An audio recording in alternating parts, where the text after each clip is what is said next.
entertain you. I met Jonathan at a ballet show after I just finished recording my latest album with my indie rock band called Onyx Roses. Robbie, my best friend and the guitarist of the band, had procured some tickets for a ballet show from a friend. We were really tired and buzzing from recording. Normally, none of us would go to a ballet show, but it was a spare-of-the-moment thing. We did not have a chance to change our clothes, so we showed up in our stage clothes. We looked like a bad joke compared to the other people who were attending. We wore black skinny jeans, band t-shirts, and heavy boots. We had decided to not show up in our eyeliner as that would be pushing it too far. Ballet shows were classy, and I was pretty sure they would kick us out if we showed up looking edgier than we did at the moment.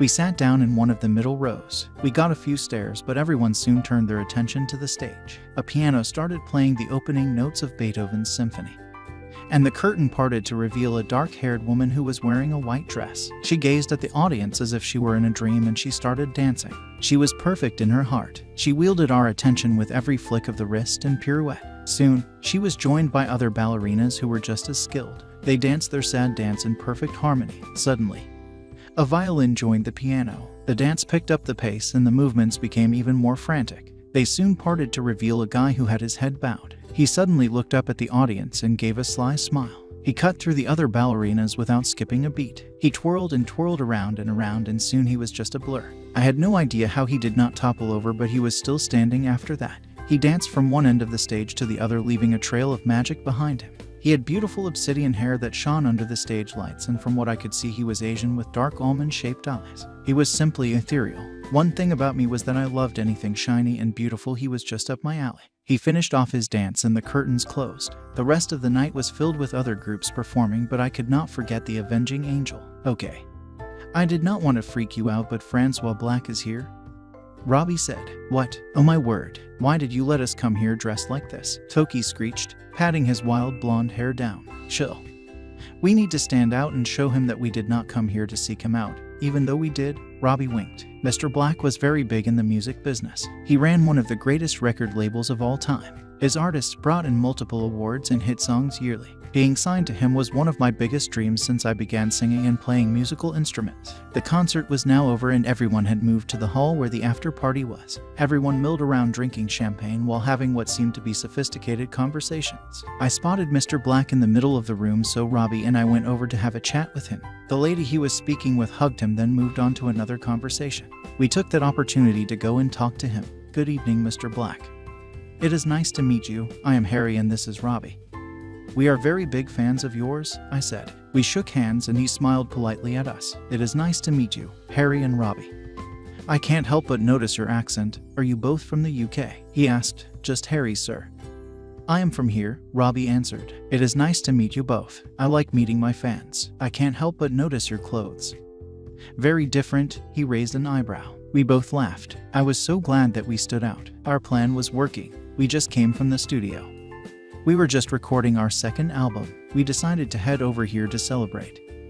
I explained. I should have known you were rock stars. If you think you are good, then send a demo to my assistant. I am always looking for new talent. Anyways, I have to go now.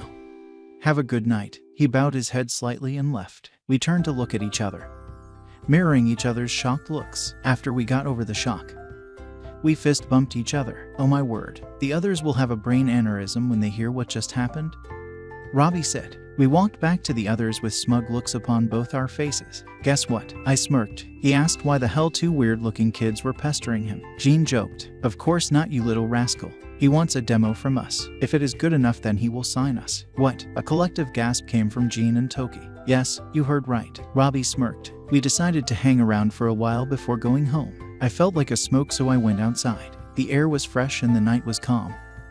It was so relaxing. A few people were walking outside, but none of them were smoking. I made my way to a deserted corner and began smoking my cigarette. It was a bad habit that I had promised myself I would stop several times, but does anyone ever? I always caught myself craving one more. I had nearly finished when I heard footsteps approach. I turned around and saw the male ballerina from earlier. He was out of his costume and he was now wearing white jeans and a shirt. On his feet were big black boots, which were in contrast to the light shoes he had worn during his performance. Smoking kills. You know, he said. His voice was not quite deep. It had a boyish yet musical quality to it. I know. What if I am trying to die? I smirked, stubbing out my cigarette with my boot. He stopped short, eyes widening in disbelief. "You," he began, taking a step towards me. I laughed at his reaction. "I am just joking. I am trying to quit. That was my first one for today." He narrowed his eyes and came to stand beside me. "Are you lost?" he asked, looking me up and down. "Why? I think I've just been found." I looked him up and down. He smiled slowly, as flattered as I am. "I meant that you look like a rock star. Last time I checked, rock stars don't hang out at prim and proper places," he pointed out. You make a strong point. We are here for business. I liked your show, by the way. You are very flexible." I grinned wolfishly. "Why does it seem to me like you're flirting with me?" He narrowed his eyes, his dark eyes glinting with mischief. "Oh really? I usually do that during dinner. If you go to dinner with me, then I will show you just how I flirt," I said. "I am not sure about having dinner with a stranger, but I would like to get to know you. Here is my phone number," he said, handing me a piece of paper. I smiled down at the digits written there along with his name, which was Jonathan Lee. "It is nice to meet you, Jonathan." "I am Harry," I said. "Nice to meet you too, Harry. I will speak to you later. My ride is here." He winked and off and he went, disappearing into the night. I was buzzing with excitement. I was so excited about the new shiny guy I had met. I was open to getting to know him and every thought that he had on his mind.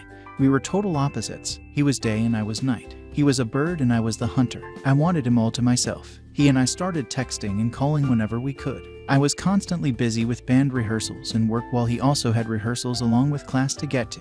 We made it work for a few weeks and soon we had established this flirty relationship. Finally, the stars aligned and we both had a free night. We went to this fancy Italian restaurant. I pulled out all the stops in my black suit. When he saw me, his eyes slid up and down my body appreciatively. We ordered our food and made small talk. Talking in person was quite different, but I liked it more than texting. In those 2 hours, I got to know who he was and what made him tick. He drew me in with every story, with every thought, and every furtive glance. The sparks between us flew and I loved how easy it was to talk to him. He was incredibly quick-witted, hot-blooded, and passionate, my counterpart, and we flirted like no one's business. We were much more comfortable with each other now that we knew each other, so we became a bit braver. We were a lot more serious in the things we talked about and the promises we made. After the date, we walked for a bit in the park, quietly enjoying each other's company. After a while, we kissed for the first time. It was a soft, hesitant kiss, but that made it even sweeter. Despite our outrageous flirting earlier,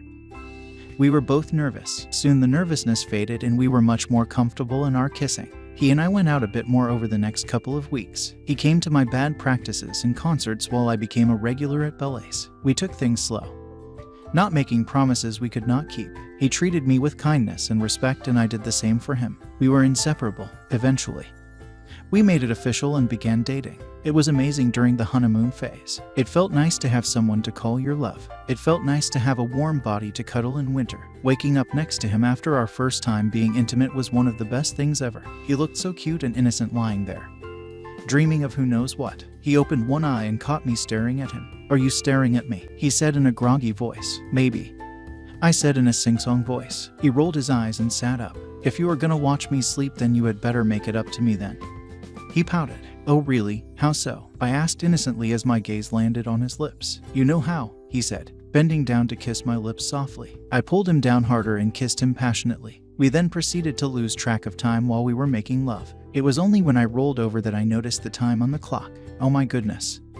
We are late," I screamed, scrambling off the bed. My band had a concert at this hall and I was supposed to be there for a sound check. Unfortunately, we had lost track of time and the both of us were late. Jonathan was not only a ballet dancer, but he also did contemporary dancing and he was essential for that day's concert. He leaped after me and both rushed to the bathroom. We quickly freshened up and got dressed. Soon we were out the door and inside the car that had been sent to take us. Our manager had refused to say much, but the person hiring us for the concert was very famous and important.